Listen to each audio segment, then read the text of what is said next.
So, hi, I'm Shrija Ghosh. I'm a PMRF at IIT Kanpur, and I'm going to take the problem solving session for the course Environmental Chemistry and Microbiology. The course instructors are Professor Anjali Pal and Professor Sodha Goel. Uh, so, today is the fourth problem solving session of this course. Till now, we have discussed different topics like chemical equilibrium, chemical kinetics, and then acid basis salt. So today we will be discussing more of chemical kinetics. We'll be focusing on the catalysis part. So we'll study about different types of catalysts and different type of catalytic reactions, and we'll be solving questions related to these topics. These questions are related to the assignment that is given for your fourth week session. So, fourth week assignment. So, these questions will be related to those assignment questions. Feel free to ask any doubt at any point. Okay. At any point, if you do not understand anything, just stop me and ask, or just write it in the chat box and I'll try to give you the answers. Okay. So, we'll start. Yes. Yeah. So, we'll start with the first question. Question number one. Which of the following best describes a catalyst? Option A catalyst remains unchanged in mass and chemical composition at the end of the reaction. Option B, it alters the position of the equilibrium in a reversible reaction. Option C, a catalyst can initiate a reaction. And option D, substance that increases the activation energy of a reaction. So, which of the following best describes a catalyst? I'll just repeat the option again for the person who has joined now. Option A, catalyst remains unchanged in mass and chemical composition at the end of the reaction. Option B, it alters the position of the equilibrium in the reversible reaction. Option C, a catalyst can initiate a reaction. And option D, catalyst is a substance that increases the activation energy of a reaction. So, what would be the correct answer here? Okay, Ipsita has written option C. A catalyst can initiate a reaction. Okay. Uh, Anyone else wants to answer? Shyam?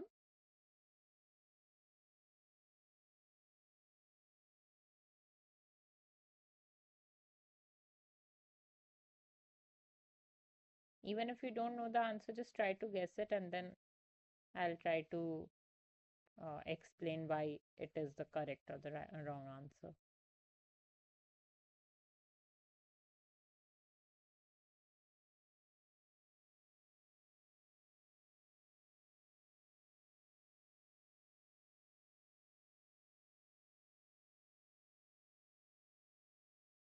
No answer. So the correct answer to this question is option A. A catalyst remains unchanged in mass and chemical composition at the end of the reaction. So I'll explain what a catalyst is. A catalyst is basically a, a compound or a chemical that is added to the reaction to increase the rate of the reaction, or basically to change the rate of the reaction. Okay. So if it's an inhibitor, it will decrease the rate of the reaction, and if it's a catalyst, it will increase the rate of the reaction. Basically, it will just affect the rate of the reaction. It is not going to alter the position of equilibrium. The position of equilibrium will be the same. It just lowers the activation energy. So if we just draw a random energy graph for a reaction with the potential energy barrier. So this is the energy. We'll display the energy in the y-axis. So let's say the reactant has certain energy and the reactant is getting converted into product. So for a reactant to get converted into product, it has to go into a transition state. Okay. So it will reach a transition state and then it will get converted into product, which will be at a higher energy state than the reactant in case of endothermic reaction, and in case of exothermic it will be at a lower state. Now, what a catalyst do? So this is called the activation energy of the reaction. So from the reactant to product, when the reaction proceeds from the reactant to product, the reactant reaches a higher energy state and then gets converted into product. Okay. So it doesn't matter whether the product is higher at a higher energy state or a lower energy state than the reactant. But this point, the top point, the reactant has to go to that top point and then only it can get converted into the product. The product energy will always be lesser than this transition state. This is called the transition state. Okay, this is called the transition state. So the product energy or the reactant energy will be lesser than the transition state energy.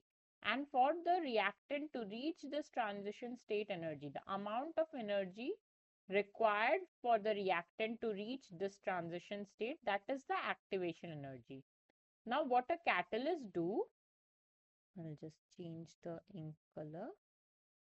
So, what a catalyst do? Catalyst just lowers this activation energy. So, this line that you see, so maybe when we add a catalyst, the reaction will proceed like this and it will lower the activation energy that is required by a reactant. Okay.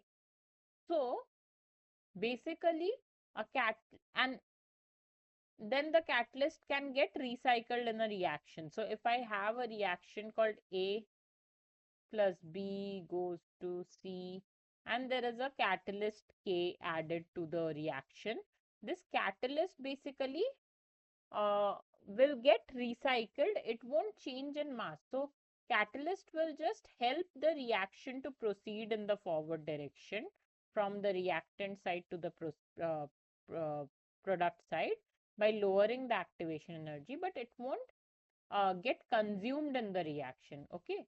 Catalyst never gets consumed in the reaction. It is not, if something is getting consumed in the reaction, that means those things are the reactants. Okay. So catalyst is never going to get consumed in the reaction. So it remains unchanged in mass and chemical composition at the end of the reaction. Okay. So this is the correct answer, option A. Option B says it alters the position of equilibrium. That is wrong because you see the energy when you see the energy diagram, everything is same, only the transition state, the energy of the transition state has been lowered because of the catalyst so that the reaction can proceed faster. For a reactant to reach here and then go to the P side will take a longer time without a catalyst than in the presence of catalyst. So you see this is a shorter route. So catalyst is doing nothing but making the reaction go faster. So it is not altering any equilibrium. It cannot initiate a reaction on its own. The reaction will get initiated by the reactants and the product. So reactants will be there, they will react and they will get converted into product. So catalysts are not initiating any reaction. You need the R here to form the P. Okay. And then substance that increases the activation energy. So that is also a false statement because what a catalyst do? Catalyst decreases the activation energy. Okay. So catalyst decreases the activation energy. So catalyst does not initiate a reaction. It simply increases or decreases the rate of the reaction without itself being consumed at the end of the reaction. So that's why option A is the correct answer. Okay. I hope that's clear. Clear, ma'am. Yeah. So moving on to the next question. Question number 2. To maintain the strength of H2O2, what type of catalysts are you using? To maintain the strength of H2O2, what type of catalyst are you using? Option A, positive catalyst. Option B, negative catalyst. Option C, autocatalyst. And option D, none of the above. So, do you know the answer? You can write it in the chat box if you know the answer. To maintain the strength of H2O2, what type of catalysts are you going to use? So I'll give you a hint here. So H2O2, that is hydrogen peroxide, it decomposes on its own. So that's why you need to maintain the strength. If you're using hydrogen peroxide as a catalyst in a reaction, you need to make sure that it doesn't get decomposed, because that then your catalyst won't be efficient. Your catalyst won't remain in the reaction as a catalyst for a longer time. So for that, you need to maintain the strength. So what, now this was your hint. So protect a catalyst, what type of catalyst are you going to use? Just take a guess. Option A, positive catalyst. Option B, negative catalyst. Option C, auto catalyst. And option D, none of the above. Okay, you are saying auto catalyst. So now just look at the name. Positive catalyst, it seems like something positive is there, right? So a catalyst that can do its job efficiently, you can say it's a positive catalyst. Okay. Now, auto catalyst by the name, what do you mean by auto? So auto means on itself it is going to work, right? It is going to work by itself. So auto catalyst in a reaction will be something like a reactant or a product that is acting as a catalyst. Okay. If there is a reactant that is also acting as a catalyst, or a product that is also acting as a catalyst, in that case, we can say it is an autocatalyst. Negative catalyst is basically a catalyst that is going to prevent the decomposition of the original catalyst. So H2O2 is the catalyst here. Okay. But since H2O2 has a tendency of getting decomposed, we need to add something else that will prevent its decomposition. So you need another catalyst to protect the actual catalyst. Okay, so it is kind of like an inhibitor of that so decomposition reaction is, that's another reaction, right? So let's say you have a reaction. I'm just writing a hypothetical reaction. A goes to B, and in this reaction we have H2O2 added as a catalyst. Now, H2O2 has a tendency of getting decomposed into water and oxygen molecule. Okay, H2O plus O2. Because of, so this is also a chemical reaction. Okay, this is one chemical reaction and this is another chemical reaction. Now, you want the first reaction to happen, and for that you have to make sure that the second reaction does not happen. And that's why you need to add something that can prevent the second reaction from happening. So you have to add an inhibitor of this second reaction. Okay. So that is an inhibitor is also known as a negative catalyst. So negative catalyst basically is preventing this reaction from happening. It is inhibiting this reaction so that the first reaction can go on. Okay. So strength of H2O2 decreases with time gradually as H2O2 will decompose into water. So we should use a negative catalyst which will slow down the process of decomposition of H2O2. Okay, so something that can inhibit the second reaction so that your first reaction can go on. Do you understand this now? Yes, ma'am. Yeah. So that's why, so negative catalyst is similar to inhibitor. So it is also known as, you can also call it as an inhibitor. So anything that is preventing a reaction from going on or slowing down the reaction, like decreasing the rate of reaction, that is a negative catalyst. Something that is increasing the rate of reaction, that is a positive catalyst. Okay. So in this case,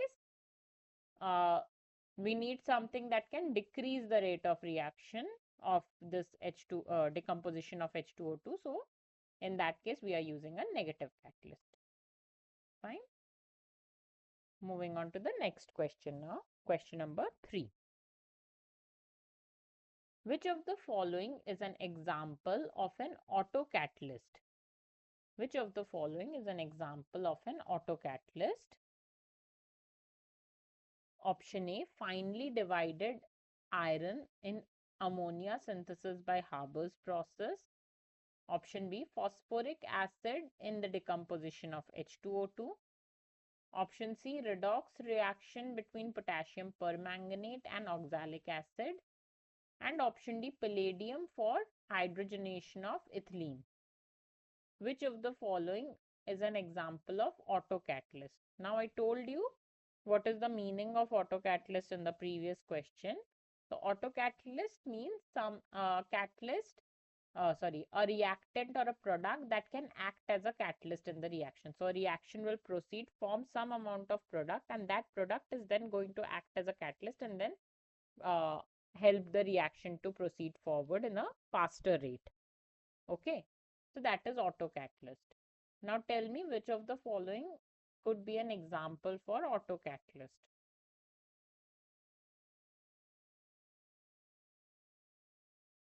Finely divided iron in ammonia synthesis by Haber's process, phosphoric acid in the decomposition of H2O2, redox reaction between potassium permanganate and oxalic acid, and palladium for hydrogenation of ethylene.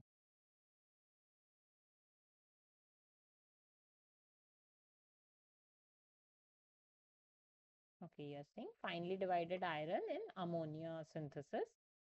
Okay, so in ammonia synthesis by Haber's process, finely divided iron are added as a catalyst. That is correct, but it is not an autocatalyst since in the reaction there is no other role of the iron pieces. Iron is added as the positive catalyst only. Okay.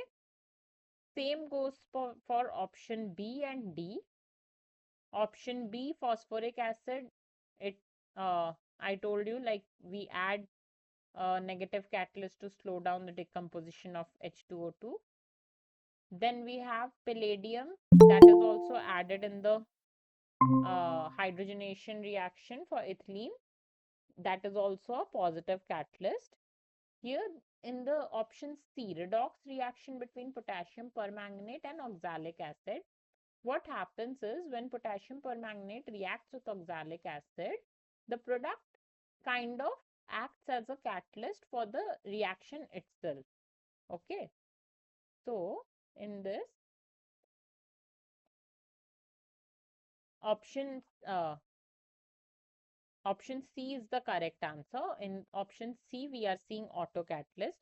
In the rest of the options, I told you A and D are the examples of positive catalyst where we are adding in Haber's process for ammonia synthesis, we add finely divided iron, which acts as the catalyst and proceeds the reaction in the forward direction towards the ammonia. So nitrogen and hydrogen are added and then finely divided iron is added for the synthesis of ammonia. Same goes for palladium in case of hydrogenation reaction of ethylenes. I told you the option B is an example of negative catalyst. In the previous question, I explained what is a negative catalyst. Option C is the correct answer for autocatalyst. So this is what happens in this reaction. In the redox reaction between potassium permanganate and oxalic acid, Mn2 plus is produced and it acts as a catalyst itself. So you see here, so this is potassium permanganate. So I've just written the reaction in the ionic form. So this is the permanganate ion.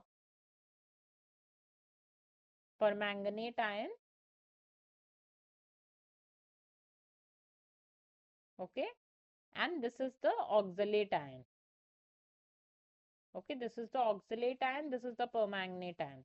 When potassium permanganate is reacting with the oxalic acid, it is converting this manganese into Mn2 plus form. Okay, so it is forming Mn2 plus ion, and now this Mn2, so when I'm adding potassium permanganate and oxalic acid, small amount of Mn2 plus will form because the reaction will proceed. I told you in the energy graph, when I'm adding the reactants, it will go to the higher energy state and form the product. Okay, but this will be a longer route, so it will be a slower process. But slower process also will yield some amount of product, right? So some amount of Mn2 plus will start forming. When a small amount of Mn2 plus has started to form, what happens that Mn2 plus starts acting like a catalyst here. Now this Mn2 plus will act like a catalyst and lower the activation energy so that now the reaction can proceed quickly with a shorter route. It will lower the activation energy and now the reaction will be quickly proceeding through a shorter route, producing more and more Mn2 plus. So the reaction rate will keep on increasing. So this is an example of an autocatalyst where the product is kind of favoring the reaction in the forward direction. So it's like when I'm like if I'm doing let's say I'm converting one substrate into another and then that another substrate itself is helping the previous substrate to get converted. Okay, so basically something is helping its own reaction. Okay, so that is autocatalysis. Automatically it is catalyzing the reaction. We have not added any external catalyst in this reaction. Okay, I hope that's clear.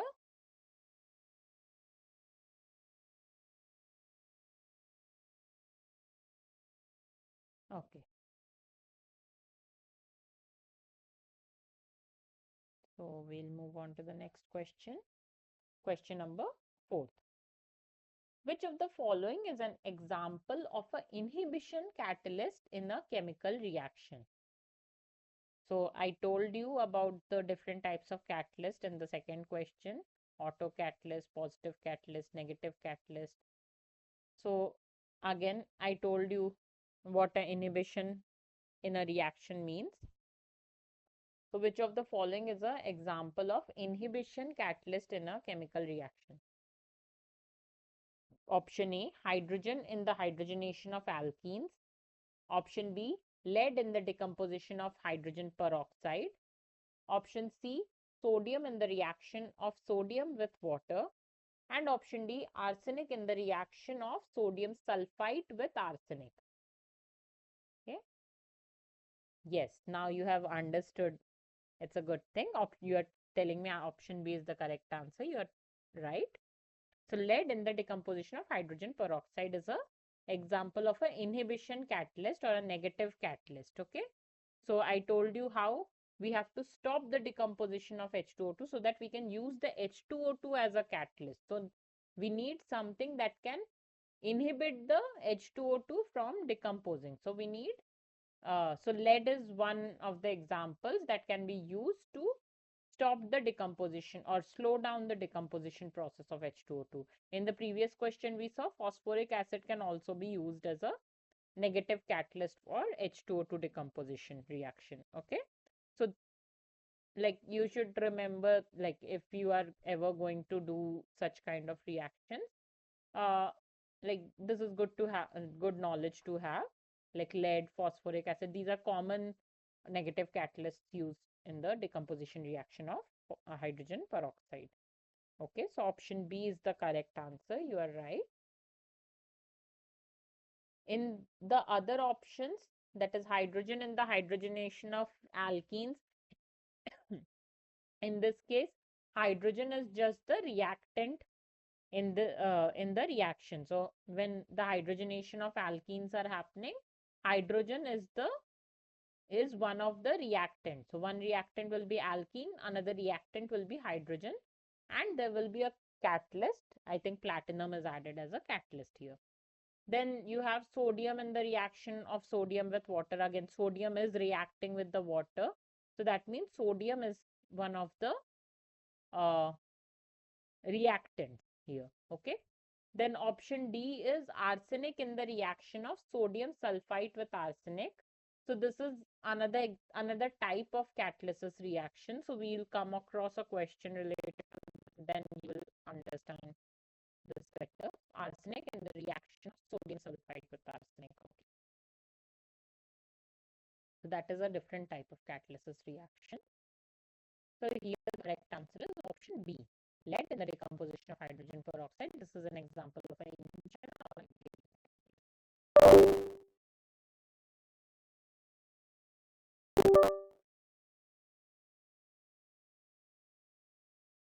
So moving on to the next question, question number 5.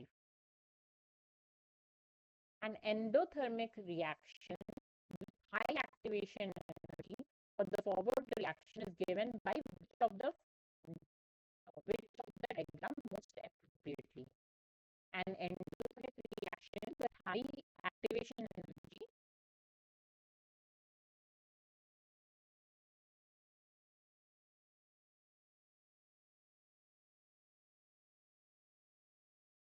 I'm turning off because it's taking a lot of bandwidth. An endothermic reaction, the high activation energy for the forward reaction is given by which of the following diagram most appropriately? So you have 4 diagrams given, option A, B, C, and D. Look at the 4 diagrams. I told you what these diagrams mean. So you have energy for the reactant and energy for the product. Okay. Now you see in 2 cases you have reactant energy lower than the product. In 2 cases you have reactant energy higher than the product, right? So you have to see which of the following cases are true for endothermic reaction. And then I told you what is an activation energy. It is the energy between the reactant and the topmost point, the transition state, right? So look for that part. So tell me which of the following diagrams is representing an endothermic reaction with higher activation energy.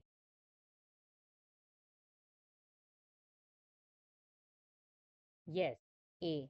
That is the correct answer. You are right. So why do you think it is A? Can you explain? Ma'am, because reactant is because as it is a forward reaction, so the reactant is lower and product is higher, and the activation energy is also higher. Yeah. So you are right. So the key thing that you have to see here is the endothermic reaction. There are two terms, endothermic and exothermic reaction. Okay. So here in the question you can see it is written endothermic reaction, right? So you have endothermic reactions and exothermic reactions. Okay. What does it mean? In endothermic reaction, energy is consumed. Okay.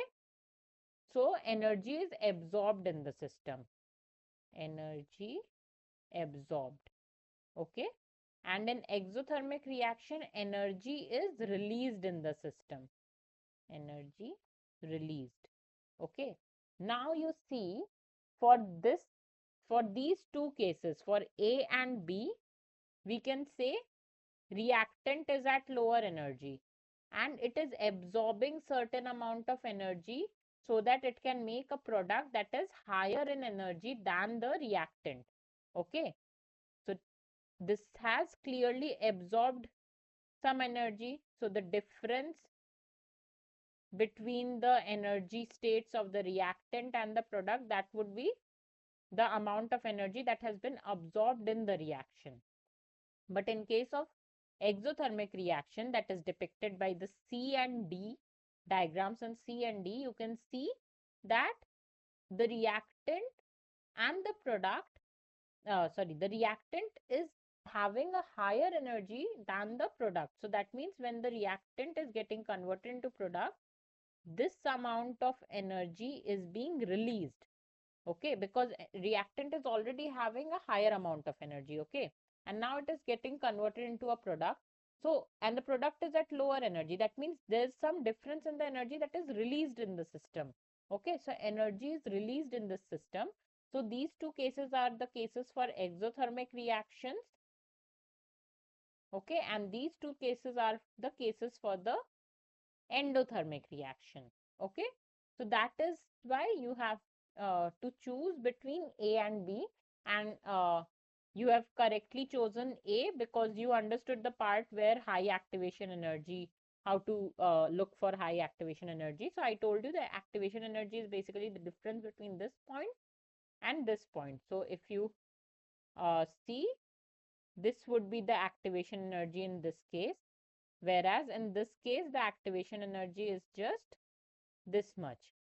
So clearly you can see the activation energy in case of option A is higher than the activation energy in case of option B. Okay, so both of the options, option A and B, both of them are endothermic reactions. But since in the question we have mentioned high activation energy, so that's why you have to pay attention to that part also. Okay. Yes, ma'am.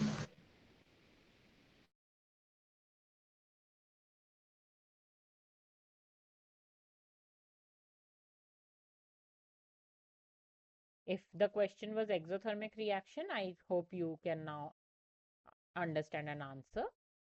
For C and D, both are exothermic reaction, and you can see which one of them has the highest activation energy.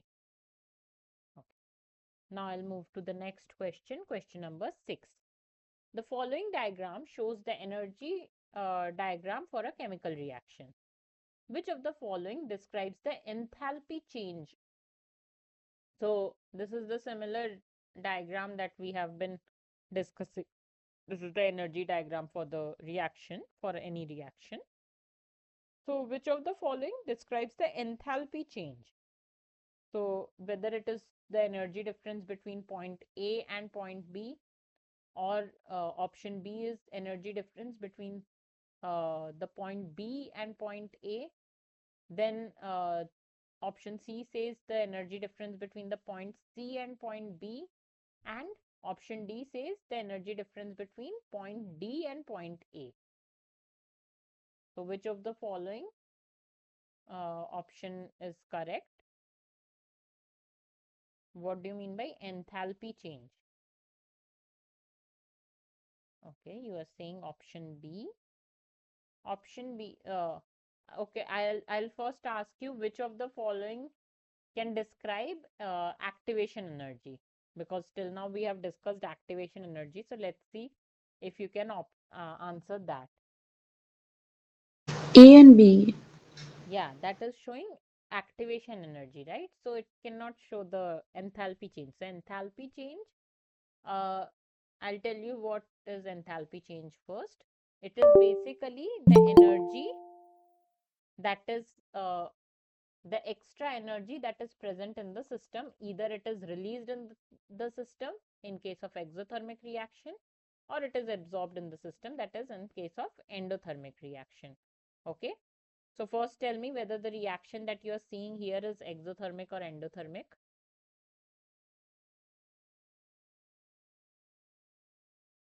What do you think? The reaction is exothermic here or endothermic here? The reactant is at a higher energy state or a lower energy state than the product? Lower. Reactant is at lower, right? Yes. So that means it's a, what is it? It's an endothermic reaction or exothermic reaction? I just explained in the previous question, right? So reactant is lower. Yeah, tell me.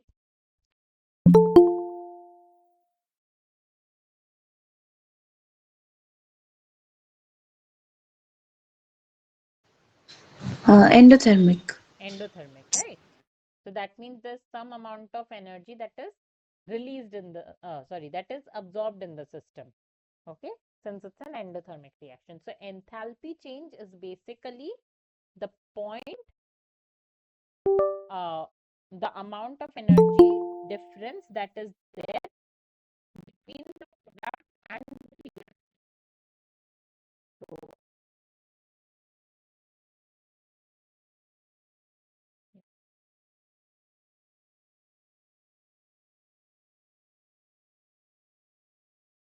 just a second.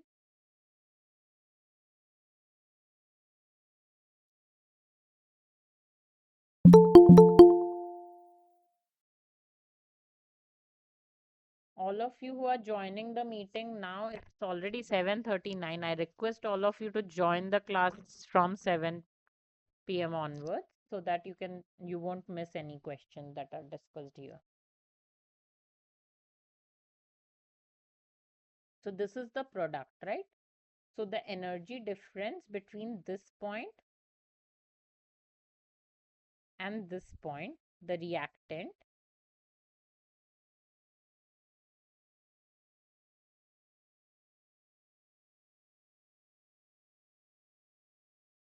so the energy difference between the reactant and the product is basically the enthalpy change. It is denoted as delta H.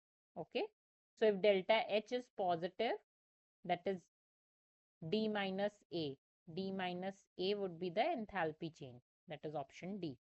Now, if D minus A is positive, that is greater than 0, that means it's a endothermic reaction because the energy of product is higher than the energy of reaction. That means the energy has been absorbed in the system. If D minus A is negative, that means it's an exothermic reaction. That is, energy has been released in the system. The energy has been released in the system, and that's why the uh, product energy is lesser than the reactant energy. Okay. So if you see in this graph, the A is the starting point, so that is denoting the energy of the reactant. Okay, the starting substance in the reaction is A, located at a lower energy level because endothermic reaction absorbs energy, which I have already explained. Then B is the transition state, which is the highest energy species that exists during the course of a chemical reaction. So any reaction before reaching to the product, Anu, it has to go through a transition phase. So B is that transition phase. Okay. Ankita. Please mute your mic.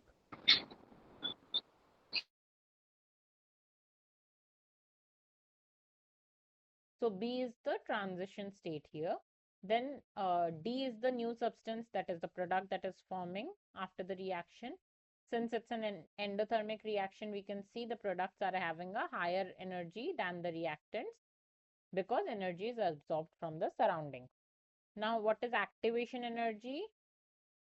What is activation energy? The difference between the energy state of point B. So from B to, from B to A. This would be the activation energy from B to A.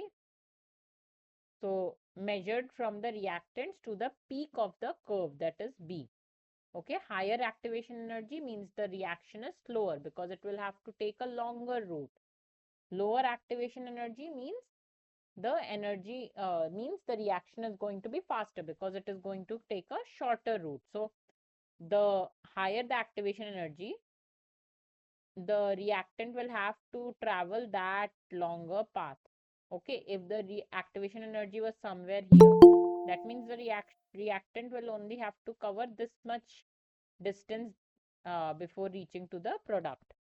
Okay, so the distance will get reduced, and that's how the reactant will have to travel a lesser distance in terms of energy to reach the product stage.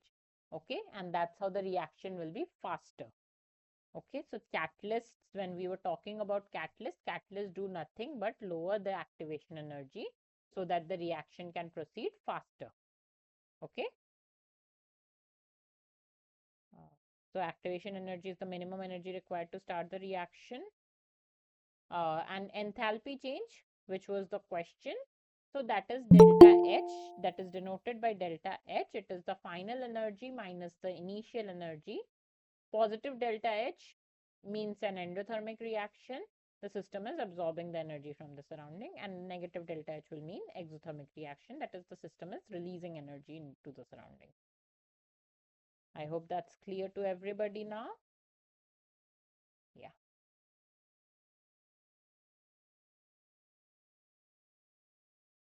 So moving on to the next question.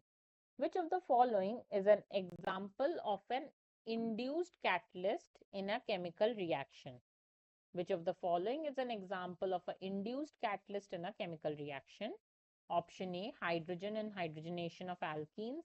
Option B, lead in the decomposition of hydrogen peroxide. Option C, sodium in the reaction of sodium with water. And option D, arsenic in the reaction of sodium sulfite with arsenic. Which of the following is an example of induced catalyst in a chemical reaction? Hydrogen in the hydrogenation of alkenes, lead in the decomposition of hydrogen peroxide, sodium in the reaction of sodium with water, and arsenic in the reaction of sodium sulfite with arsenic.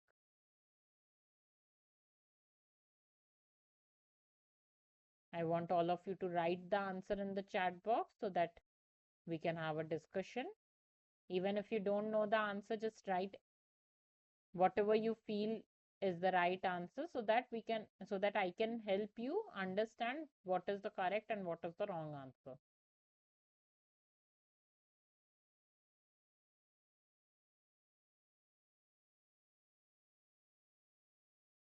So induced catalyst mean so like in case of auto catalyst, what was happening? We had a product that was acting as a catalyst in the reaction, right? In case of induced catalyst, the product that will form, that will induce a catalytic reaction, that will convert something else to act as a catalyst. Okay, a reactant or a product that can convert something else to act as a catalyst. Okay, so that this is also an example where the catalyst is not added externally, but in the reaction itself, uh, apart from the main product, some side product is forming that is acting as a catalyst. Okay, so in case of autocatalyst, the main product was acting as a catalyst. In case of induced catalyst, you can say the byproduct is acting as a catalyst.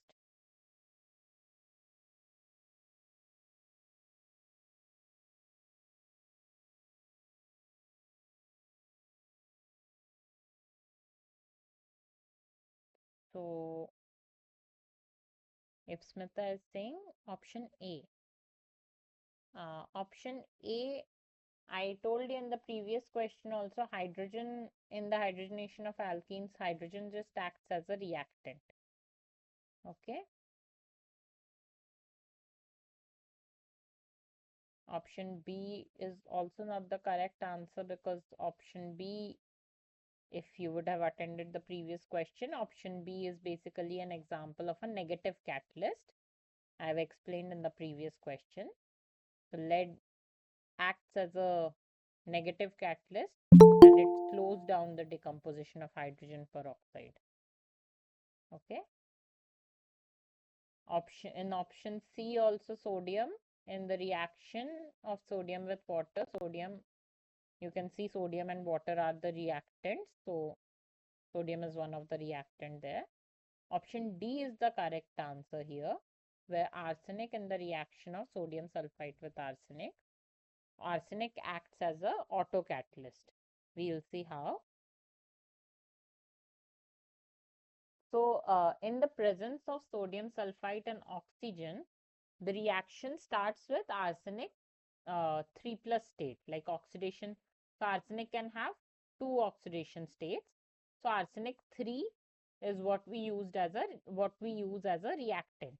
Okay, and that arsenic 3 first gets oxidized into arsenic 5 during the oxidation of sodium sulfite. Instead of sodium sulfite getting oxidized, first arsenic 3 gets oxidized into arsenic 5. Very small amount of arsenic 3 will get converted into arsenic 5.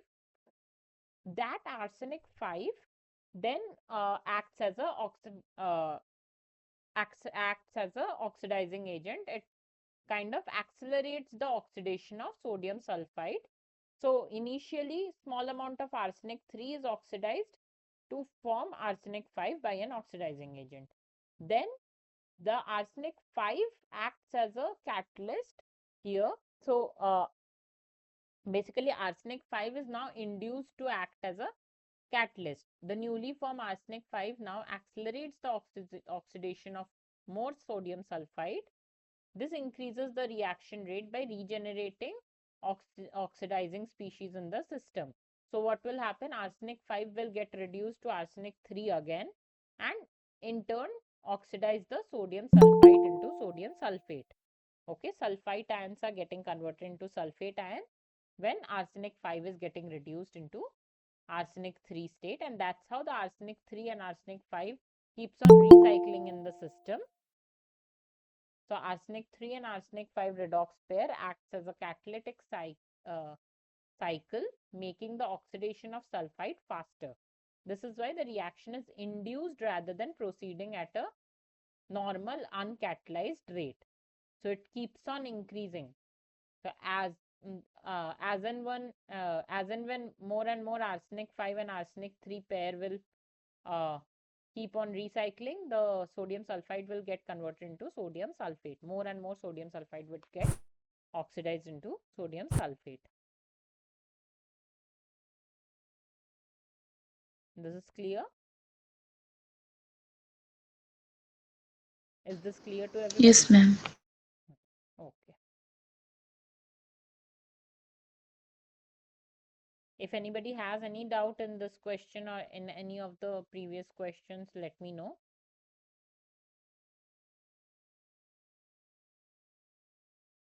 You can write it in the chat box, or you can unmute and ask wherever you have doubt. If you have any doubt in any of the topics discussed in this uh, week 4 session, you can let me know. Okay.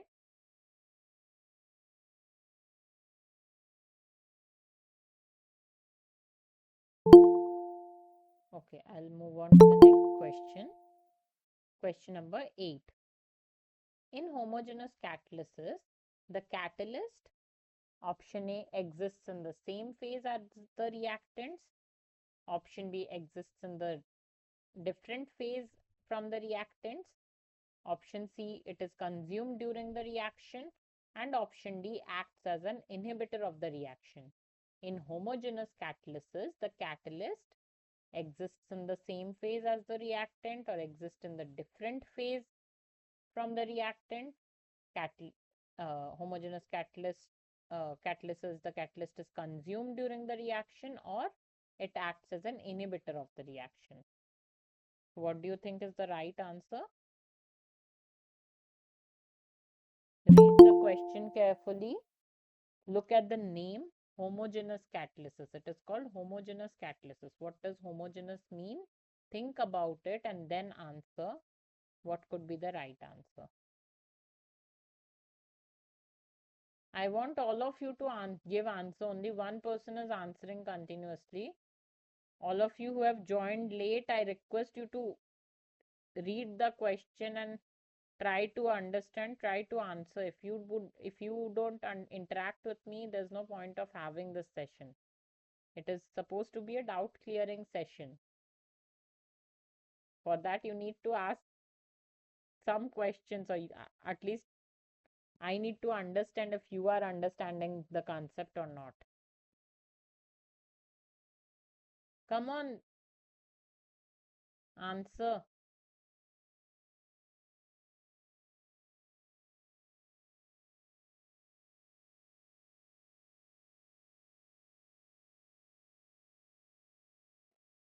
Okay, Ipsmita says option A, that is the catalyst exists in the same phase as the reactants. That is the correct answer.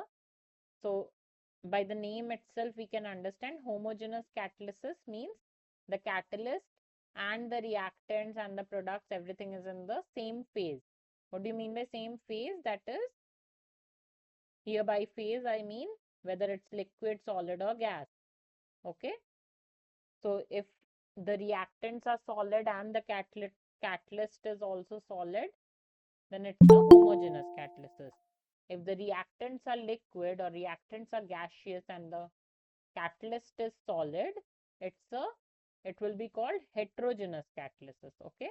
So homogeneous catalysis means everything is homogeneous in the system. So whatever is the phase of the reactants, the same phase will be of the catalyst. Okay, so if the reactants are solid, catalysts are solid. If the reactants are liquid and catalysts are liquid. Okay, so that will be example of homogeneous catalysis. Option A is the correct answer. Very good. So this is just an example of homogeneous catalysis, where in the Chambers process of sulfuric acid synthesis, nitrogen oxide is used as a catalyst. So sulfur dioxide, oxygen, nitrogen oxide, everything is in gaseous phase. Okay, so everything is in gaseous phase. So it's an example of a homogeneous catalysis. Okay.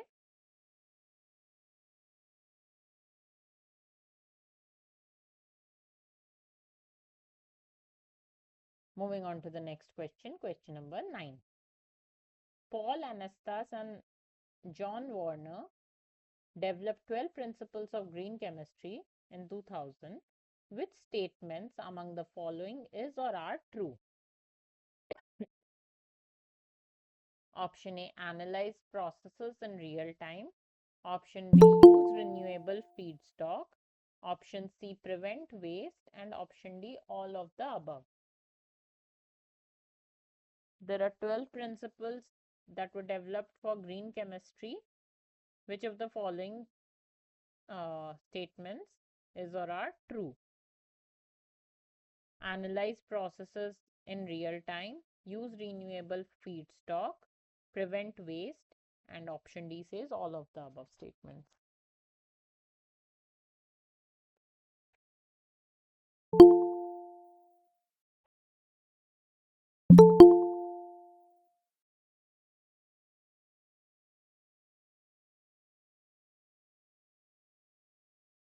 Again, I have one answer. Anyone else wants to answer?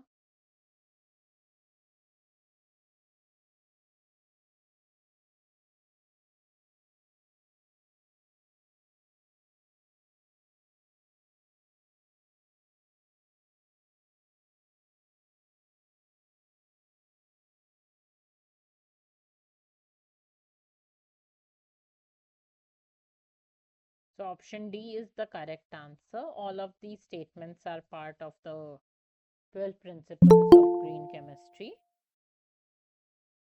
So option D, all of the above is the correct answer. So these are the 12 principles of the green chemistry that were originally developed by Paul Anastas and John Warner in 2000. So first is prevent waste, which is part of the question. Second is design safer chemicals and products. Third is design less hazardous chemical synthesis. Fourth is use renewable feedstock. Fifth is use catalyst. Sixth is avoid chemical derivatives. Seventh is maximize atom economy. Eighth is use safer solvent and reaction condition. Ninth is increase energy efficiency. 10th is design chemicals and product to degrade after use. 11th is analyze processes in real time to prevent pollution. And 12th is minimize the potential for accidents. So these are the 12 principles of green chemistry. So basically by green chemistry, by the term green chemistry, they mean eco-friendly and environment-friendly chemistry.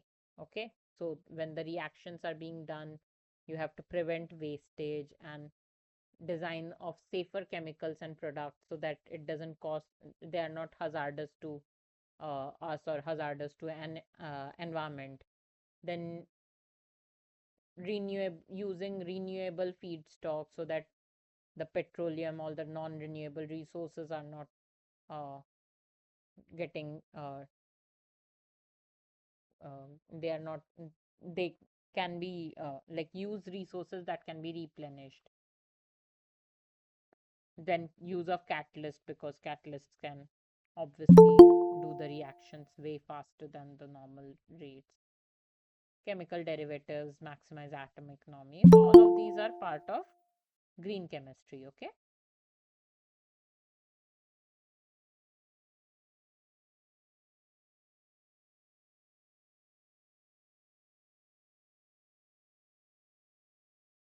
Okay, moving on to the next question.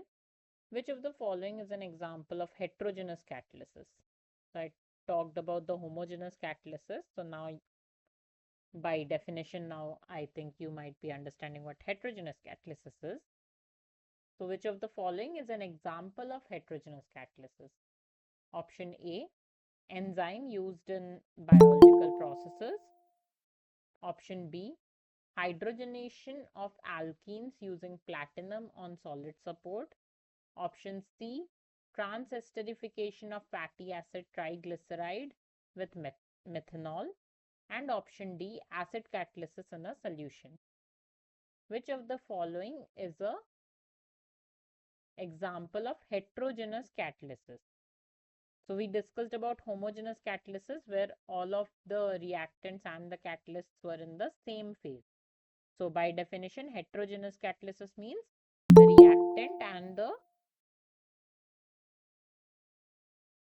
reactant and the catalysts are in different phase. So if one is in solid phase, the other one can be in liquid phase or gaseous phase. So which of the following is an example of heterogeneous catalysis? Option A, enzymes used in biological processes. Option B, hydrogenation of alkenes using platinum on solid support. Option C, transesterification of fatty acid triglyceride with methanol. Option D, acid catalysis in solution. What would be the correct answer?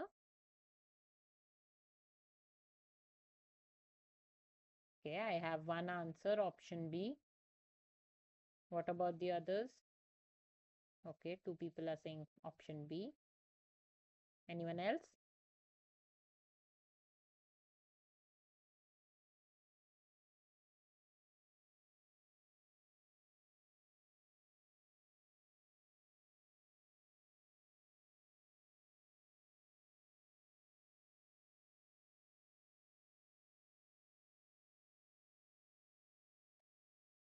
So option B is the correct answer. You both are right. So hydrogenation of alkenes using platinum on solid support. So basically the alkene and the hydrogen are in gaseous phase, and then platinum is a solid, platinum is the catalyst here and it is used in the solid form. So what happens in this reaction is first the dissociation of hydrogen molecule into hydrogen atoms occur. So H2 will dissociate into two hydrogen atoms and it will get attached to the platinum surface uh, that is there as a catalyst. Okay, so platinum, solid platinum is there and platinum will act as a surface on which the hydrogen atoms will get adsorbed, and then these hydrogen atoms then add sequentially to the ethylene molecule to form ethane. Okay, so from the double bond will split to form a single bond. So you have the ethylene molecule C2H4, so C double bond C, and you have four hydrogens. Okay, so sequentially first on one carbon and then on the second carbon sequentially two hydrogen atoms will attach and you will form C2H6, that is ethane. Okay, so from ethene to ethane the reaction will proceed by addition of hydrogen. Two hydrogens will add on both the carbon one by one, and that addition of hydrogen occurs by the hydrogen atoms getting attached to the catalyst, that is platinum, and that's how platinum uh, increases the rate of reaction, because platinum provides a surface where these hydrogen atoms can attach themselves so that they can be easily added to the ethylene molecule to form the product, that is ethane. Okay, and then ethane is just removed. So once ethane is formed, it is just it gets detached from the platinum surface and leaves the surface free for the next set of reactions. So that's how the catalyst keeps on getting regenerated, and it doesn't get consumed in the reaction, and it just keeps on facilitating the reaction in the forward direction. Okay, so this is an example of heterogeneous catalysis where the reactants are in gaseous phase, but the catalyst that is added is in solid phase. Okay, clear everyone?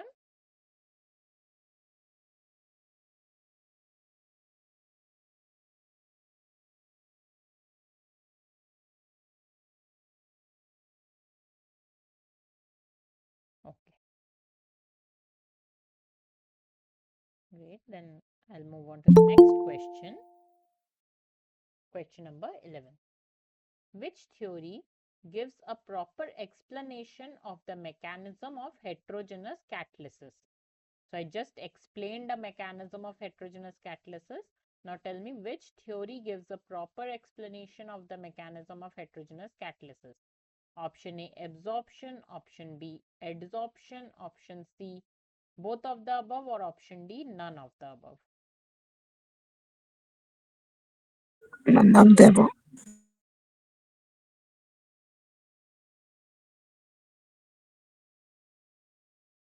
Okay.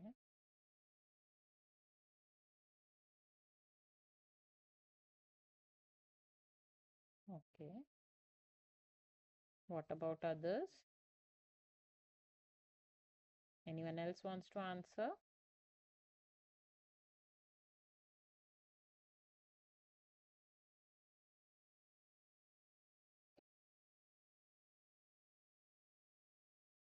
Okay. What do you think was happening in the heterogeneous catalysis example that I have explained? So I have explained that there was a platinum surface that is solid, and then hydrogen atoms were getting attached to that platinum surface. So what kind of attachment was happening there? There's some kind of attachment, so it can't be none of the above, right?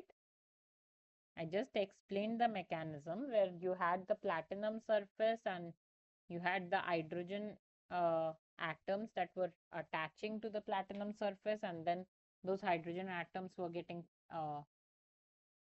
added to the ethylene molecule sequentially, and then the ethane molecule was getting detached from the platinum surface, right? So there's some kind of attachment that is happening.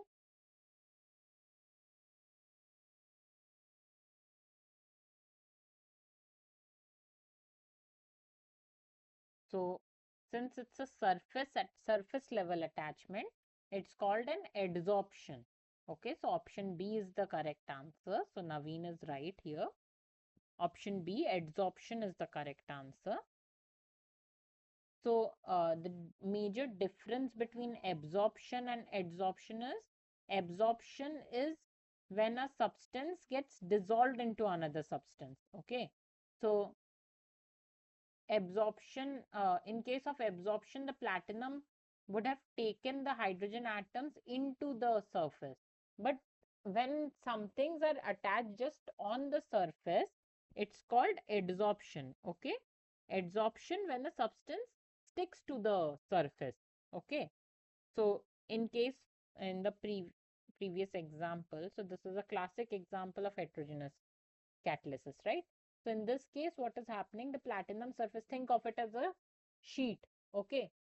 Like a steel plate or something, okay? So a platinum plate. Think of it like that. You have a platinum plate, you have added the hydrogen gas and the ethylene gas.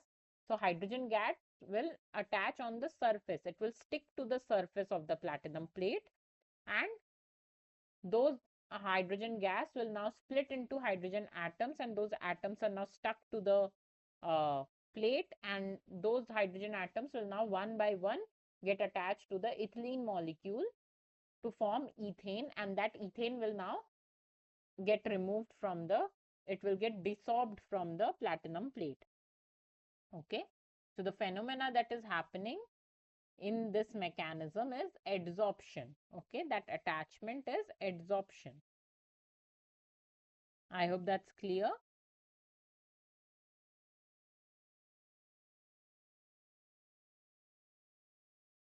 Everybody understood this explanation? Yes. Yeah, very good.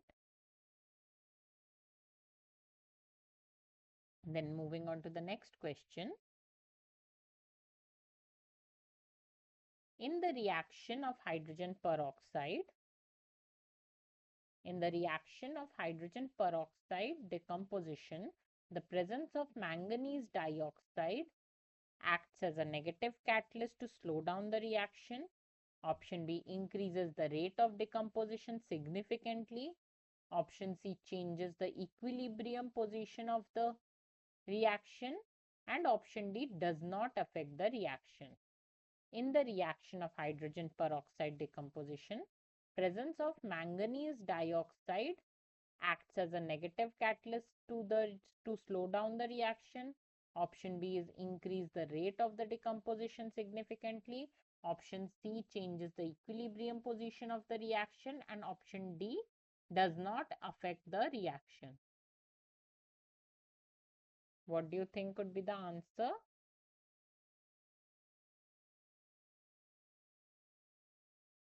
Okay, if Smita says A, I think. Okay. It's okay. You can take a guess. Even if you don't know the answer, just take a guess so that you will try to understand the question. Okay, I have two more answers. Option B. Okay, Naveen says option D. Okay, let's see. The correct answer is actually option B. So, very good, both of you who have answered option B. It increases the rate of decomposition significantly. And MnO2 is basically here acting as a positive catalyst because it is increasing the rate. So, it is acting as a positive catalyst. In case of the previous questions where we had discussed lead and phosphoric acid, they were acting as a negative catalyst which was slowing down the H2O2 decomposition. Okay, but in this case, MnO2 increases the rate of this reaction, so it acts as a positive catalyst here. And how does it do so?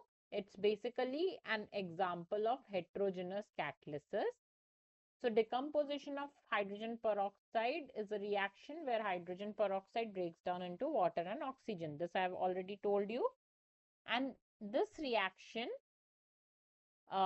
is sped up by addition of manganese dioxide. So MnO2 is used as a catalyst in this reaction, and it increases the rate because manganese dioxide provides a surface on which hydrogen peroxide molecules can break apart more easily. So just like platinum was providing a surface to hydrogen uh, in hydrogenation of alkenes, same way here MnO2 is providing a surface. So MnO2 is a solid compound. So MnO2 is added in the solid phase. H2O2 is in liquid phase. Okay. So H2O2 is adsorbed on the MnO2 surface, and MnO2 is now providing a surface for H2O2 to sit and break apart more easily. Okay. So that's how it lowers the activation energy. That's how it's acting as a catalyst. Since it's lowering the activation energy, it is speeding up the process of formation of oxygen gas,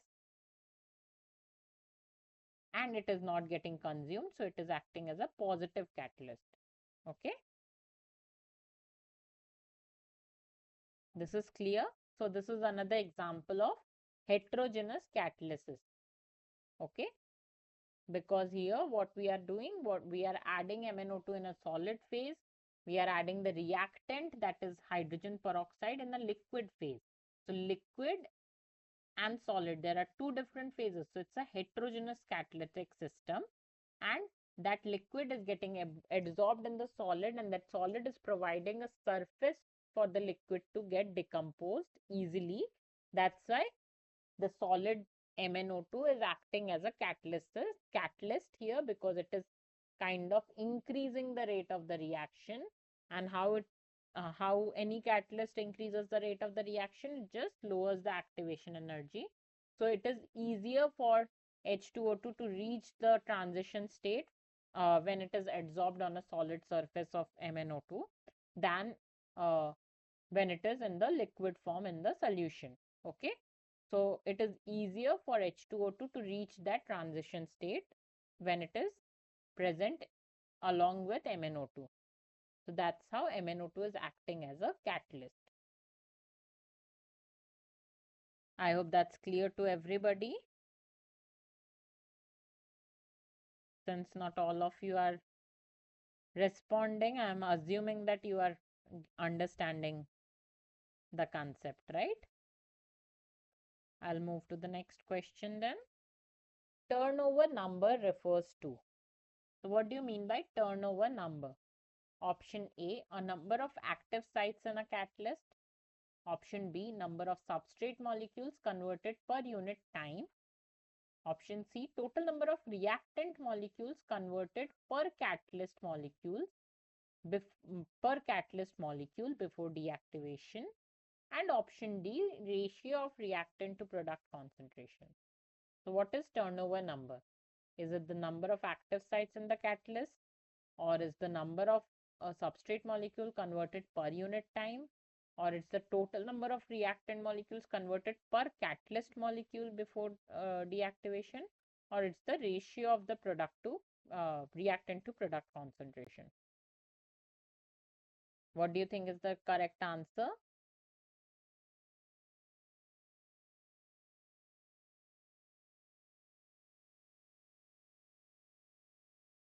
What do you think a turnover number of a catalyst means? Just take a guess.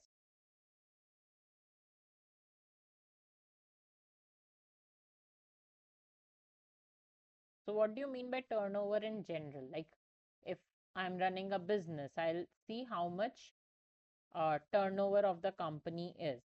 So it's basically the amount that we are getting in return on what I'm investing, the amount, total number of total amount of invested money versus the product that I'm getting. So what do you think it turnover number of a catalyst will mean? If there is a catalyst and it is converting a reactant into product in a faster rate,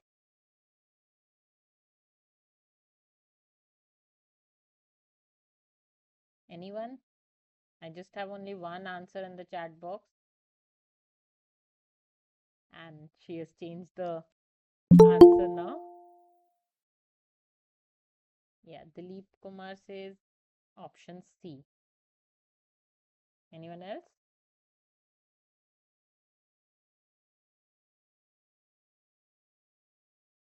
Option C is the correct answer actually. Total number of reactant molecules converted per catalyst molecule before deactivation. So when I'm talking about the turnover number of the catalyst, it's basically how many reactant molecules can a catalyst convert in one go. So when I'm doing a reaction, I'm adding certain amount of reactants and certain amount of catalyst. Catalyst is generally added at a lower amount because it is generally regenerated in the system, right? So catalyst is getting regenerated in the system. Like in case of the platinum reaction you saw, the platinum is not getting consumed in the system. So it is getting continuously regenerated in the system. So small number of molecules of platinum is enough for the reaction to proceed. Okay. Now, it depends on, for one molecule of platinum, in case of the platinum reaction, one molecule of platinum, how many hydrogen atoms can get attached to that one molecule of platinum and get converted into the ethane? Okay, so the total number of reactant molecules converted per catalyst, like converted by one catalyst molecule, before deactivation. Before deactivation, because after certain point the catalyst will get deactivated. It can't infinitely keep on working. Like in case of H2O2, it gets decomposed over time. So similarly, a lot of catalysts can get decomposed or deactivated after a certain amount of time. But till that time, one molecule of catalyst can convert how many number of reactant molecules. That is defined as the turnover number of the catalyst. Okay, so option C is the correct answer. So good, all of you who have answered option C, very good. This is clear. What is turnover number? Any doubt? Anybody has any doubt in the definition of turnover number? If you have any doubt, you can ask. Great. Then I think I can move on to the next question, that is turnover frequency. So we just talked about turnover number. So now we have another term called turnover frequency. So what is turnover frequency? Option A is number of catalytic cycles per active site per unit time. Option B, total number of molecules a catalyst can process. Option C, time taken for a catalyst to get deactivated. And option D, ratio of activation energy to reaction time. Option A is number of catalytic cycles per active site per unit time. Option B is total number of molecules a catalyst can process. Option C is time taken for a catalyst to get deactivated. And option D is ratio of activation energy to reaction time. What do you think would be the right answer here? Okay, I have one answer, option B. Okay, two people are saying option B. Total number of molecules a catalyst can process. Okay, if you are saying option B, what did you understand by turnover number? Like there are two different terms, turnover number and turnover frequencies. I can tell you that much, that they are both different things. So if turnover number was number of reactant molecules getting converted per molecule of catalyst, then as like turnover number, it was frequency. So option C is the right answer. Option C, time taken for catalyst to get deactivated. Okay. Alekhya says option A, number of catalytic cycles per active site per unit time. Option A is the correct answer. Very good. So whoever said option B is actually the definition of turnover number. So I just explained what turnover number is. Total number of molecules one catalyst molecule can process. That is the turnover number. Now turnover frequency is basically turnover number per unit time. Okay. So number of catalytic cycles or number of reactant molecules getting converted per molecule of catalyst, that is per active site, per unit time, that is in 1 unit time by one catalyst molecule, how many number of reactants are getting converted or how many catalytic cycles can be performed. Okay. So every time a reactant is getting converted into a product, that is one catalytic cycle. Okay. So turnover frequency is basically turnover number by time. Okay. So turnover number is number of catalytic cycle or number of reactant molecules. Okay. Number of reactant molecules converted into product per molecule of catalyst. Like by one molecule of catalyst, how many catalytic cycles are happening? That is the turnover number, right? So by one catalyst, one molecule of catalyst or one active site. So active site refers to a catalyst only. Okay. number of reactant molecules divided by the number of catalyst, and this whole thing will be divided. So I'll just write here in the denominator time. So this will be the turnover frequency. Number of reactant molecules, number of catalyst, and the time.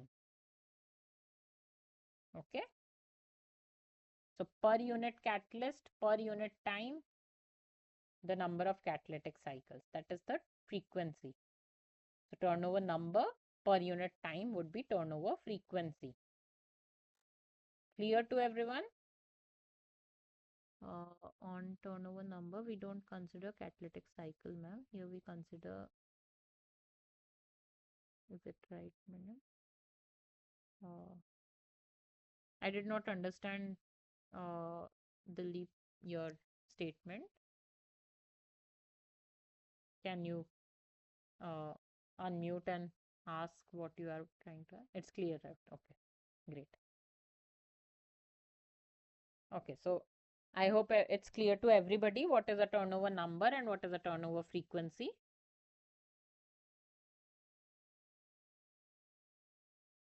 Okay. Now we are going to solve some numerical questions based on the turnover number and frequency, so it will be more clear to all of you, I hope. Coming to question number 15. 25 mg per liter of a textile dye whose molecular weight is given as 408 grams per mole is completely degraded catalytically. The catalyst was used at a dose of 0.5 grams per liter and the time taken was 2 hours. Calculate the turnover frequency of the catalyst. So you have to calculate the turnover frequency. So you have the reactant, that is the textile dye, which is getting degraded catalytically. So degradation of X into some product Y is happening. Okay. The number of molecules of X has to be calculated. The catalyst dose is already given, 0.5 grams per liter, and the time is given. So turnover frequency is number of reactant molecules per unit catalyst molecules per unit time. So you have to divide the number of reactant molecules by the catalyst and the time. And look at the options here. All the options are given in seconds. So don't forget to convert the time in seconds. So molecules per gram per second. That is what you have to calculate.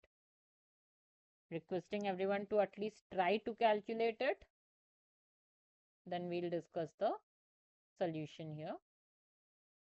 Giving you 2 minutes. Quickly use your calculators and calculate.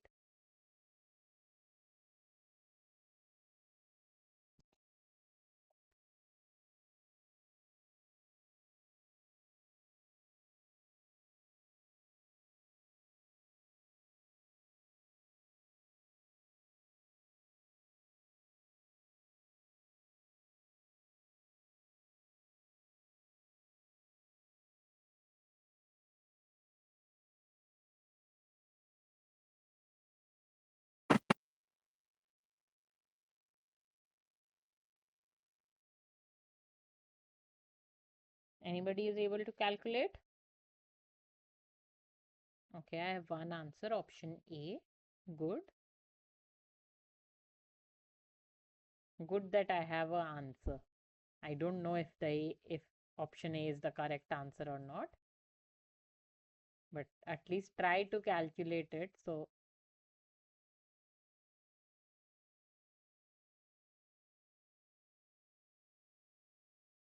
okay.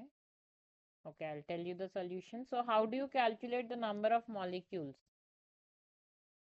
Anybody knows how to calculate the number of molecules? How many molecules are there in 1 mole of substance? 1 mole of any substance contains how many number of molecules?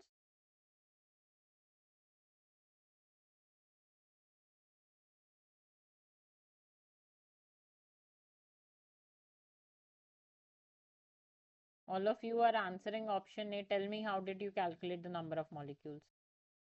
How many molecules are there in 1 mole of substance? It's a very famous number. What is the number? How many molecules are there in 1 mole of substance? If you have studied mole concept, you should know. 1 mole of substance has how many molecules? Yes, it is the Avogadro number. It's not 1000, Dipshita. What is the Avogadro number? Dilip?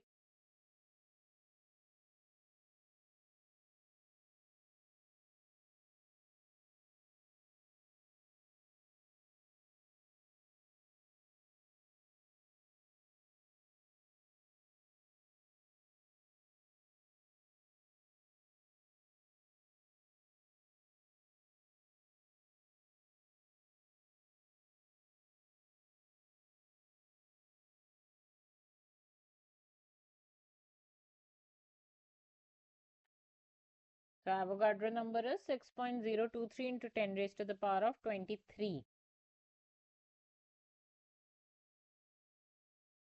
So 1 mole is equivalent to 6.023 into 10 raised to the power of 23 molecules. Okay. So here in this question, I have 25 mg per liter. So let's say the system was in 1 liter. So 25 mg of the textile dye is present. Now, how do you calculate mole? So mole is given mass upon molecular mass. So 25 mg is the given mass divided by the molecular mass. Molecular mass is 408 grams per mole. Okay, so this is 25 mg. So you have to convert this into grams. So I'll do 25 mg into 10 raised to the power minus 3 to convert it to grams. 25. So this is the mole. 1 mole into 6.023 into 10 raised to the power of 23. This will be number of molecules, right? Moles. 1 mole has 6.023 into 10 raised to the power 23 molecules. So these many moles will have these many into Avogadro number. So this will be the number of molecules. Now number of molecules divided by the catalyst dose, that is 0.5. How much catalyst is there? In 1 liter, 0.5 grams. So this was also in 1 liter. This is also in 1 liter. So we can just cancel out the liter factor. And then time. I told you to convert the time in seconds. So 2 hours means 2 into 3600 seconds, right? 1 hour has 60 minutes and then 1 minute has 60 seconds. So 60 into 60 is 3600. Okay. So solve this and now tell me what answer you are getting. 25 into 10 raised to the power of minus 3 into 6.023 into 10 raised to the power of 23 divided by 408 into 0.5 into 2 into 3600. Quickly calculate this and tell me what answer you are getting. All of you have answered option A. Quickly calculate this and tell me if you had done the same thing or not. Because I can tell you option A is not the correct answer. So tell me what you are getting.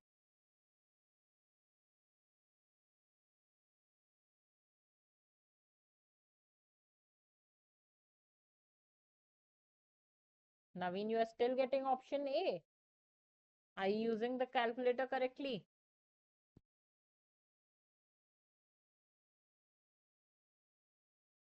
Anyone else?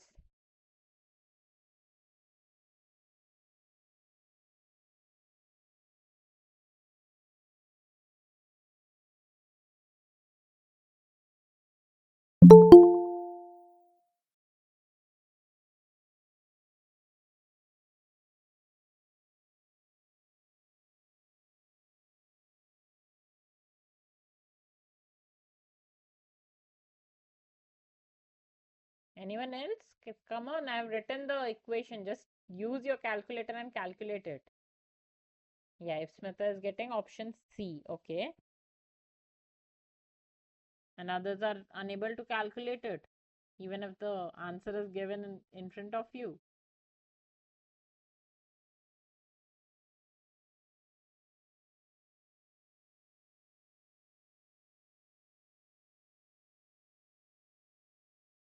Okay.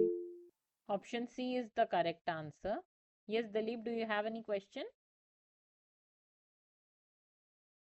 You're raising your hand? Okay, fine. So option C is the correct answer. Once you solve this, you will get the answer as 1.06 into 10 raised to power 16. Just be mindful of your calculation. 6.023 into 25 and into 10 raised to power 23, and this will become 10 raised to power 20. This divided by 408. Then you have 0.5, and then 2 into 3600 is 7200.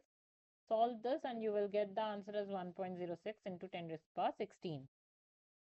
Okay.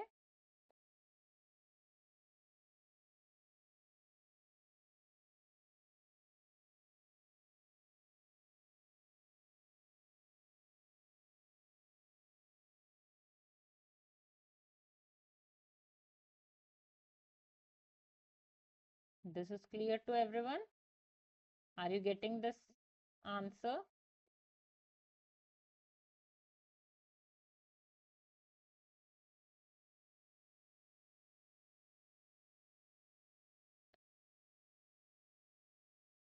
Okay. Do the calculations very carefully, because these type of questions, even if you have written the formula correctly and still if you make a mistake in calculation, you won't get any marks in the question, since these are MCQ type questions, right? So just be very careful while doing the calculation.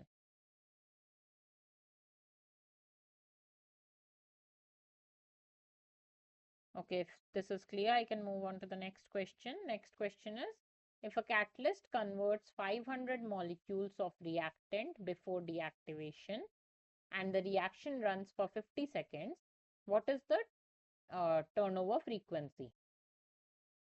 So catalyst converts 500 molecules of reactants before deactivation. One catalyst is converting 500 molecules of the reactant and the reaction time is 50 seconds. So what would be the turnover frequency? This is very easy. If you have understood the definition of turnover number and turnover frequency, you should be able to answer this. I want answers from everybody. Tell me what would be the answer for this. If one catalyst is converting 500 molecules of reactant and the reaction time is 50 seconds, what would be the turnover frequency?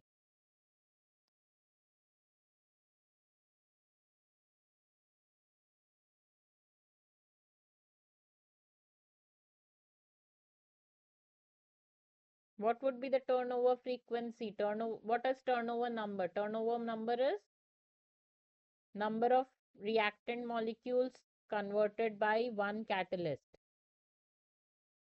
So if a catalyst is converting 500 molecules of reactants and the reaction time is given, what is the turnover frequency? Dilip Kumar has answered option A. Okay. Others? What about others? It's a very simple question. You don't even need calculator for this.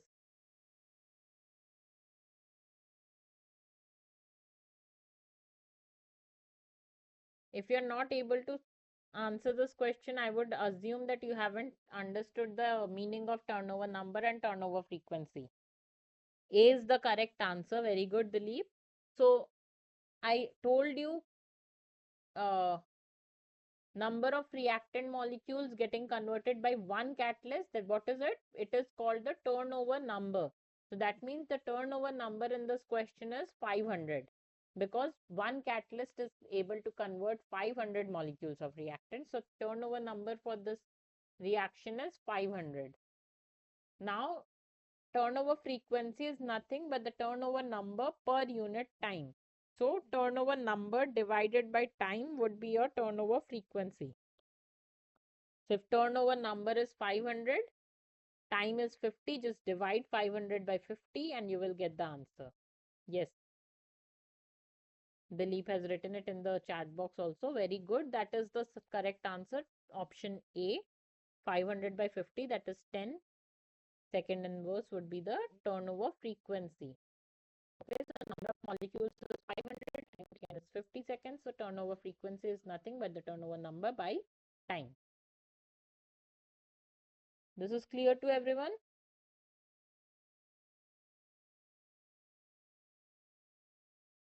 Okay. Again, one more question about turnover number. If a molecule whose molecular weight is 150 grams per mole having concentration of 100 micromolar is completely reduced in presence of catalyst at a dose of 1 gram per liter, calculate the turnover number of the catalyst. So here just pay attention that instead of mg per ml or mg per liter, you have the concentration in molarity. It is given 100 micromolar. Okay, so be careful about that. So 100 micromolar concentration, it is reduced completely in the presence of a catalyst at a dose of 1 grams per liter. So what would be the turnover number of a catalyst?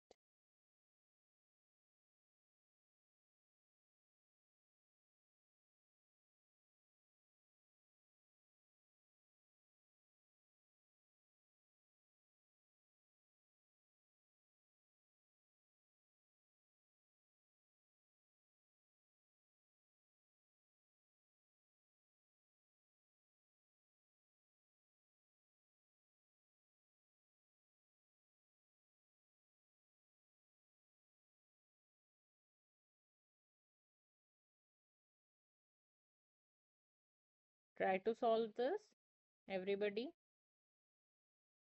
So you have to calculate the number of molecules from molarity. The molarity means moles per liter. So already you can say moles are given. So moles are given, so you can directly convert into molarity. 1 mole is equal, sorry, moles are given, so you can directly convert into number of molecules. 1 mole has 6.02 into 10 raised to the power of 23 molecules. So how many molecules will be there in 100 micromoles? Convert that, then divided by the catalyst dose, and then divided by the, sorry, just divided by the catalyst dose. You have to calculate the turnover number here. So there's no time factor. Time is important for frequency. You just have to calculate molecules per gram.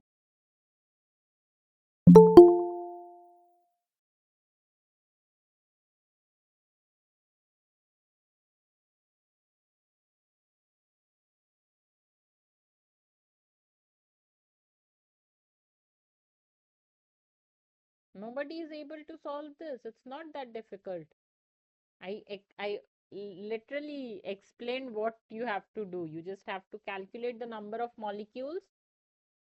So 100 micromolar means 100 micromoles per liter. 1 mole has 6.023 into 10 raised to the power 23 molecules. So 100 micromoles will have how many molecules? Calculate that.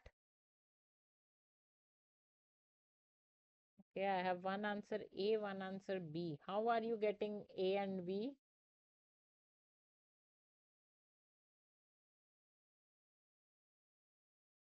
How did you do the calculation? Tell me, so that I'll also know what mistakes are you making.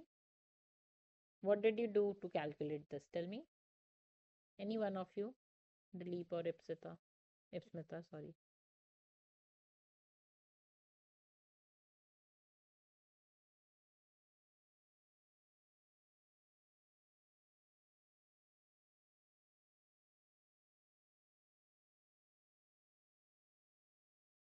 So basically you have to just multiply 100 by 6.023 into 10 raised to power 23.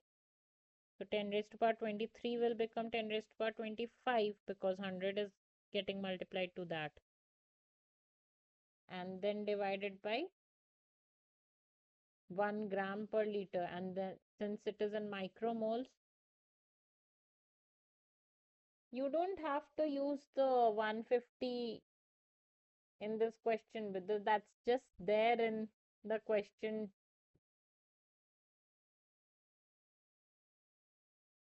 So, okay, I know where you are doing the mistake. So, in the previous question, we had to use the molecular weight, because in the previous question, the value, the concentration of the reactant was given in grams per liter or mg per liter, right?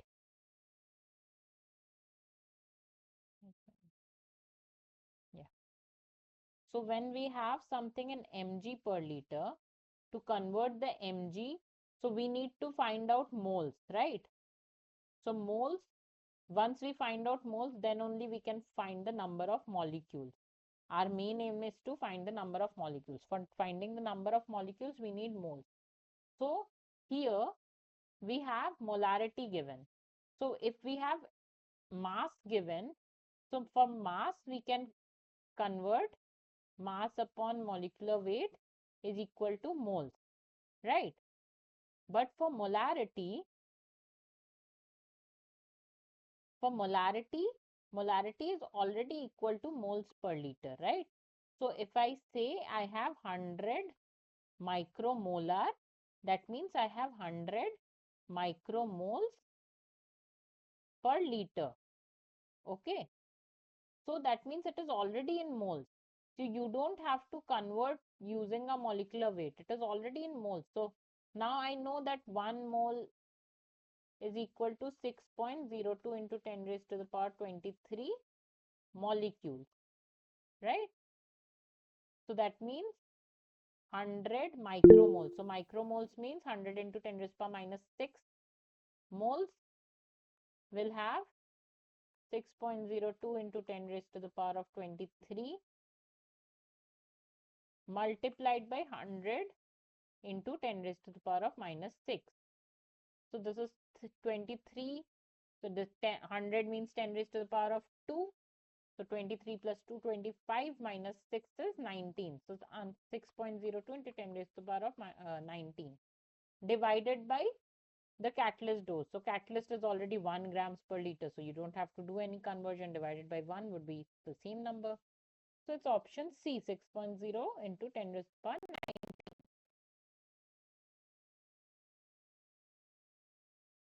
Is this clear?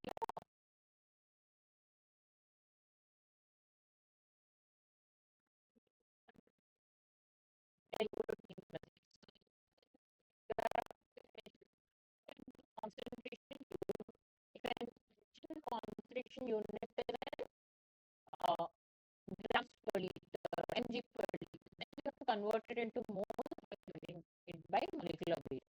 If it is already given in molarity, then you can just directly write it in moles per liter, because molarity is equal to moles per liter. Okay, so already the moles are given. Molecular weight is just there in the question to confuse you.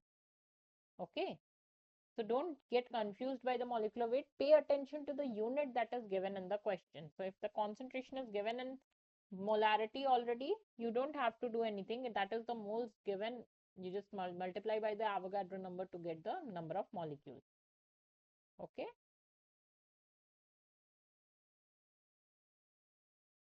So this is just the detailed solution what I have already calculated.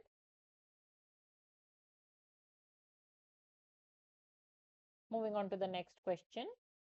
Why is a high turnover frequency desirable in catalysis? Why is a high turnover frequency desirable in catalysis? Option A, it indicates that the catalyst is unstable. Option B, it means that the catalyst is highly efficient. Option C, it reduces the activation energy. And option D, it ensures the catalyst remains in the reaction indefinitely. Why is a high turnover frequency desirable in the catalysis? Option A, it indicates that the catalyst is unstable. Option B, it means that the catalyst is highly efficient.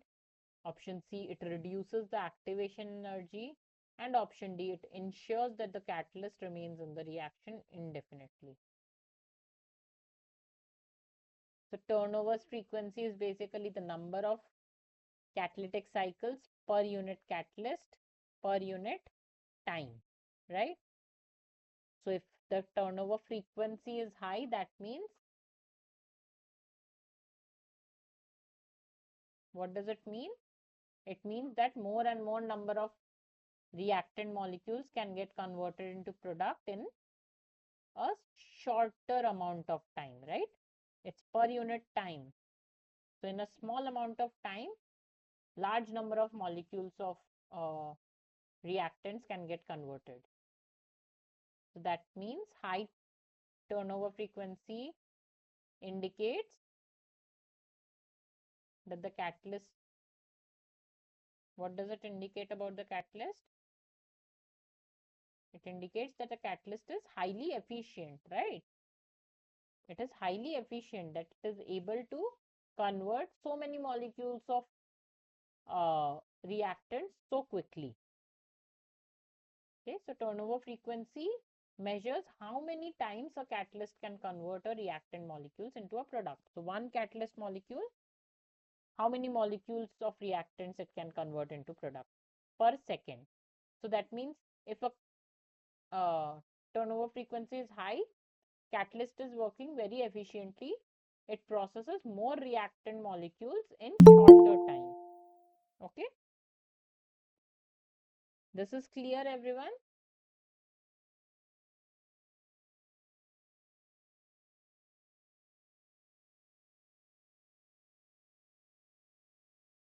Okay. If anyone has any doubt, please ask.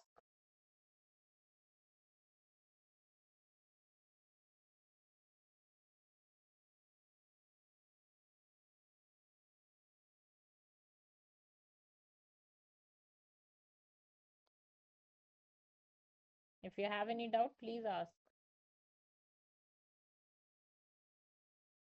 Okay, moving on to the next question. Question number 19. Detergent and soap and water has some common properties. Both of them are option A, biodegradable in nature, option B, small hydrophobic molecules, option C, suitable for decreasing the surface tension of water, and option D, suitable for increasing the surface tension of water.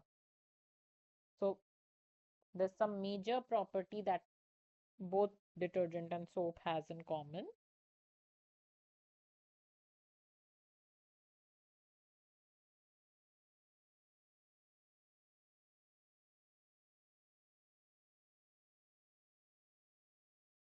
Option A, biodegradable in nature. Option B, small hydrophobic molecules. Option C, suitable for decreasing the surface tension. And option D, suitable for increasing the surface tension.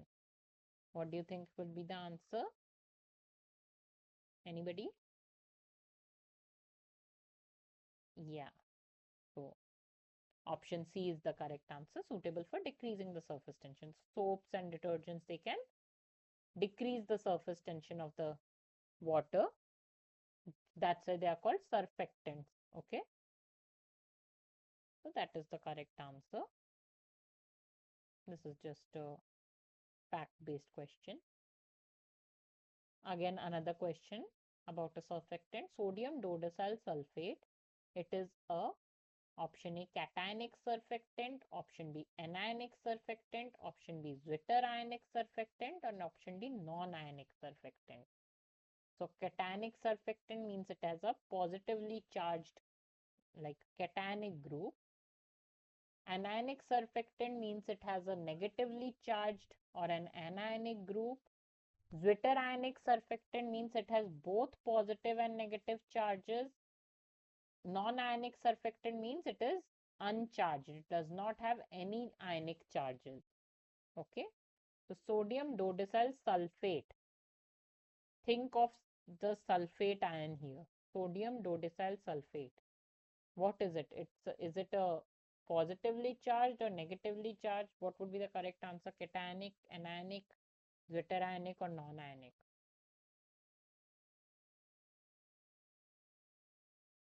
Okay, I have all kinds of answer A, B, C, B. Okay, those who are saying B, Ipsmita and Anupallavi, you are right. It is an anionic detergent. So I told you, think of sulfate ion. So sulfate is SO4 2 minus, right? So it has a negative charge. So this is how sodium dodecyl sulfate looks. So it has a long aliphatic chain, which is a hydrophobic part of it. And this is the charged part. So this is hydrophilic. So that's how surfactants get dissolved in water with the hydrophilic part interacting with the water and the hydrophobic part forming an internal core. So since it has a sulfate molecule, so SO4 minus, so minus charge is there on the sulfate ion. So that's why it's called an anionic detergent, and the sodium ion is just associated with the sulfate ion. So sodium is the positive counter ion that is present. So this is the structure of SDS, sodium dodecyl sulfate. Next question. What does the critical micelle concentration of a detergent refer to? What does a critical micelle concentration of a detergent refer to? Option A, maximum concentration of the detergent in the solution. Option B, concentration above which micelle starts to form. Option C, concentrations at which detergent loses its effectiveness. And option D, the concentrations where the detergent molecules completely dissolve. What is the critical micelle concentration of a detergent? Maximum concentration of the detergent in a solution, or is it concentration above which micelles start to form? Or is it concentration at which detergent loses its effectiveness? Or D is concentration where detergent molecules completely dissolve. What would be the correct answer?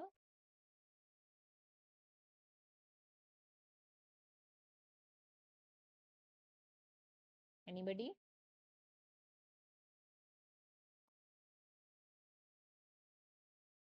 It's called critical micelle concentration. So what do you think would be the right answer here? Read the options carefully, you will understand. Just use your common sense, you will understand. Critical micelle concentration. What would be the answer?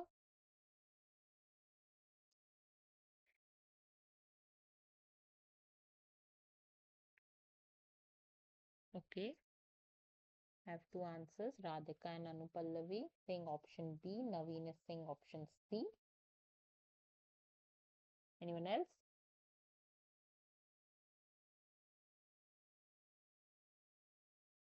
So option B is the correct answer. Very good, both of you. Concentration above which micelles start to form. So critical micelle concentration, that means that concentration is critical for the micelle formation. So below that concentration, the micelle formation will not happen. Micelles will only form above that concentration. So that is the critical concentration above which micelle formation will happen. What is a micelle? Micelle or missile, whatever you want to pronounce it. So it's basically, I showed you the structure of SDS here, right? So this is the polar head group. This is the charged polar head group, and this is the tail, right? So a detergent is made of a polar head group and a tail. So these tails, since these are hydrophobic, they kind of come together in a solution because they can't be in vicinity of water, right? So if I have a solution, like if I have the detergent in the water, so these polar head groups are hydrophilic. These polar head groups, the charged polar head groups, these are hydrophilic. So they will interact happily with the water ion. So they will interact happily with the water ion, and this part, the internal core part, this is hydrophobic. They will all interact with each other. So this circular formation that is happening with the detergent molecules, it's called a micelle, and that micelle will form above a certain concentration of detergent in the solution, and that concentration is called CMC, or critical micelle concentration. Okay, so concentration above which micelle starts to form. Okay, so option B is the correct answer. Okay, moving on to the next question.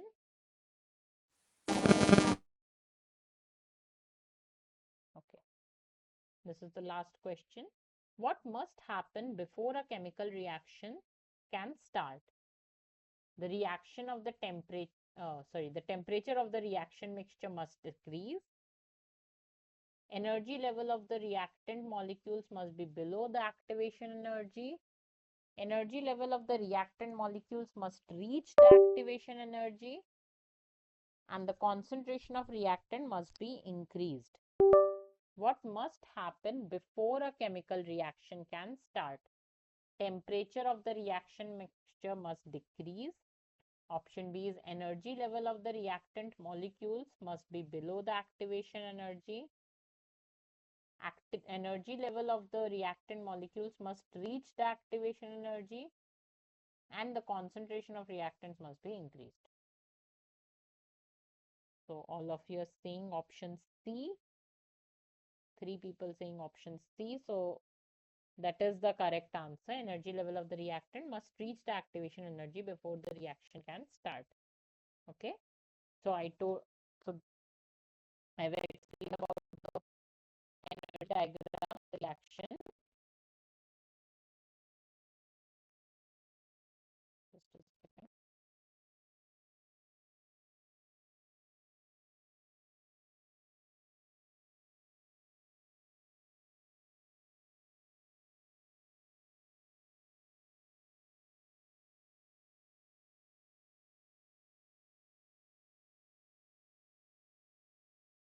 So in the energy diagram of the reaction, I told you, you have the reactant and then it goes to a certain high level of energy and then it gets converted into the product, right? So this is the product, this is the reactant. So this point, the topmost point where it is reaching, this is the transition state, and the difference between the energy level of this point and the reactant energy point is the activation energy. Okay, this is the activation energy. So it has to reach the activation energy point in order to start getting converted into product. It can't get converted into product directly. It has to go through this path. Okay. So energy level of the reactant molecules must reach the activation energy. That is clear?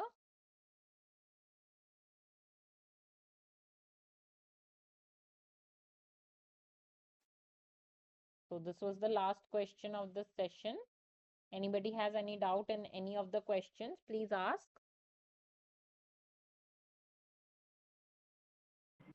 No doubt, madam. Okay, great. Anyone else? If there's no doubt, then I think I can end this session. No doubt, ma'am. Yeah, great. So